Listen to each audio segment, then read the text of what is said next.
I want to speak about an incident that happened out there in Gettysburg, PA, not too far from my neck of the woods, at Gettysburg, Pennsylvania College, where a brother was attending that college, and he was the only black swim team member on the male swim team, and they went to a men's swim team meetup, and the media is saying he was the only so-called person of color. But when they say person of color, what they meant to say was he was the only black person there.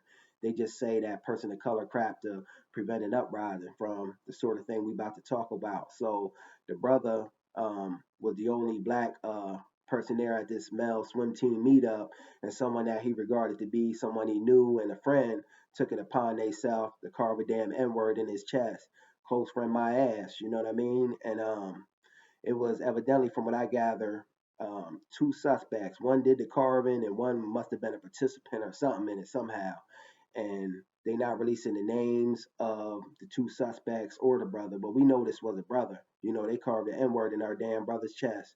You know, and for the life of me, I don't understand why black folks go places with white folks and you're the only black person there, because you know 9 times out of 10 it's some nonsense and foolishness that's going to happen and take place. We seen evidence of this when our brother in Louisiana went somewhere with those white folks that were supposedly supposed to be his friends, and they pushed him in a lake and knew he couldn't swim and watched him struggle for his life for 20 minutes. Insane. That brother could have died, you know. And I've always was taught to always be on high alert, but be on more so high alert when you come in contact with people from the dominant white society, because a lot of times, not all the time, but a lot of times, white people got a lot of trickery and underhanded things they do behind the scenes, and they'll sell us up shit's creek without a paddle. So when I come in contact with a large group of white people, I'm always on alert, but I go on high alert. I kick in the overdrive, and my black senses start to kicking in. And truth be told, I don't feel comfortable when I'm around too many white people. I like to be amongst my own people, my own community, the black community, because everywhere I go in the world, you know, I feel comfortable. If I see a black community, I know I'm good. You know, I'm comfortable among my own. But I got the audio and the video of the family, and we're going to slowly walk through and talk about this incident. Fair use.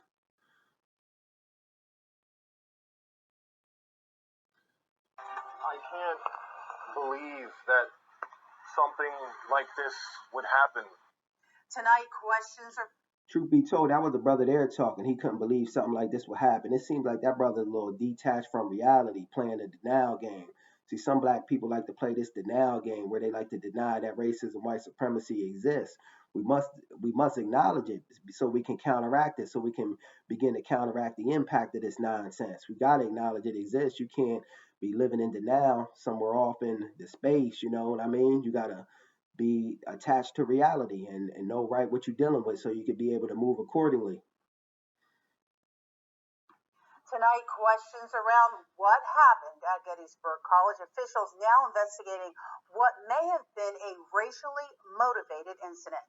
Good evening, I'm Valerie. She said it may have been a racially motivated incident. No, it wasn't racially motivated. Black hate crime. We got to call this thing out for what it is. See, the news media outlet likes to downplay the severity of things, you know, because they don't want to prevent an uprising. You know what I mean? But we got to call it out for what it is, and that was a black hate crime. I'm Alicia Richards. So glad you're with us. Gettysburg College tells us the student who allegedly scratched a racial slur into another student is no longer enrolled at the college. Ireland Viscount is here with our update tonight. Ireland. They keep saying scratch too to try to minimize the blow of this. You know what I mean? To minimize the severity of this, what had happened and taken place. It wasn't no damn scratching. It was a carving and a racially motivated black hate crime, if you ask me, and it needs to be charged up. Valerie, Alicia, what happened at Gettysburg College has sent shockwaves to the community, especially the students who came up to us wanting to share how they are feeling following this incident. I'm beyond angry. I am mortified. I am furious, horrified, confused, and most of all, that brother said he's confused. You ain't got no time to be confused, my brother. You must acknowledge the situation as being racism, white supremacy, and you could be able to counteract that and move accordingly. You know what I mean? But if you confused and you just detach from reality, you're going to be a victim of it, if you ask me. But let's continue. Disappointed at what's happened. There is just shocked. We haven't really had any sort of events like that happen, And it's just like a shocking thing that just came out of complete nowhere. The family of the victim sent a statement to the Gettysburgian, the Gettysburg student newspaper, saying on the evening of Friday, September 6th, our son became the victim of a hate crime. From what I know, the N-word was etched with a box cutter Insane. into the bare skin of a colored member of the swim team. One of the only. He keeps saying colored, colored member of the swim team. We gotta acknowledge it and call this thing out for what it is. Brother, we ain't got time to be playing around with the wording. And this is a brother saying this, and that really gets me a little bit angry when our people play around with the wording and don't want to call and stand on truth and speak what things really are. And that was a black person. Stop saying that, playing this color game, because that's denying the situation at hand, if you ask me. Colored members by someone who they thought was a friend, someone who they could trust. The family statement confirms this and says it was etched across his chest. Last week, the college said plastic or ceramic tool was used to scratch the slur into the student's body. I can't fathom as to why someone would go to that length, as to why a monster like this, and there's no more appropriate term to use, would do this to someone else. A person, a human. He said he can't fathom why a monster would do this. I could tell you why a monster would do this, because when that monster's a person that practices racism, white supremacy, ain't no low they won't stoop to. You know what I mean? They only religion in God is white supremacy and doing wicked and devilish deeds to black people. But let's continue. Rosario says he's from Kensington, Philadelphia, aka what a lot of people call Zombie Town because of the drug epidemic going on at the moment. But now I can say I probably felt more safe there than here. With what just happened. The college sharing a statement from them and the family. It says in part, a heinous act can serve as a transformative moment for Gettysburg College to live up to its ideals of diversity, inclusion, and justice.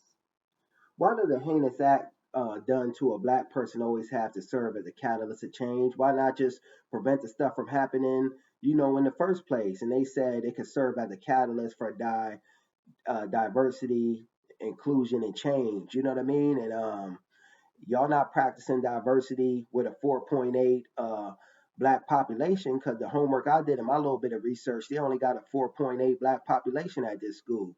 And this is a breeding ground for racism, white supremacy to exist, because that school is predominated by white people. And when white people get the numbers, in their favor, this is a breeding ground for racism, white supremacy to exist, because it's a cowardice system. They only attack when they got the numbers in their favor. When the numbers, when they on their own, they begin to tuck their tail and become submissive, because they cowards. But when they got extreme numbers in their favor, this is when this stuff goes into high alert, high overdrive, if you ask me. But let's continue.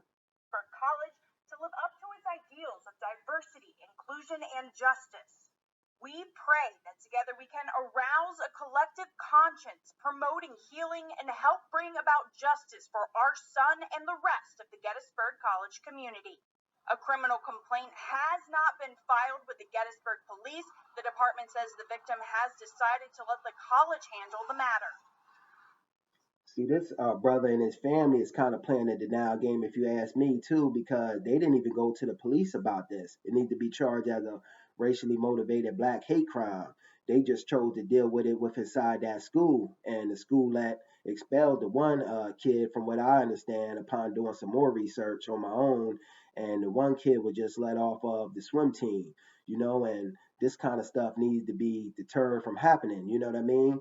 Because they just gonna give them a slap on the wrist. The family act like it don't want to rock the boat in favor of, like, they, create some kind of controversy, because they said they didn't want to bring it out to stir controversy in something I read, another article, but they just wanted to bring it out, the story out to bring awareness. Damn, stirring up controversy. This ain't no controversy. Acknowledging something happens, if we don't acknowledge things happening and, take procedures to deter this from happening, this kind of stuff just goes on and on and on. And these two students that did this, everyone involved needs to be sitting in the damn jail cell, if you ask me, not just let go of some school, just let go out of school. That's just going to give them a slap on the wrist, and they're going to continue continue on practicing white supremacy, you know, because this school is a breeding ground, if you ask me, for racism, white supremacy. But let's continue. The matter.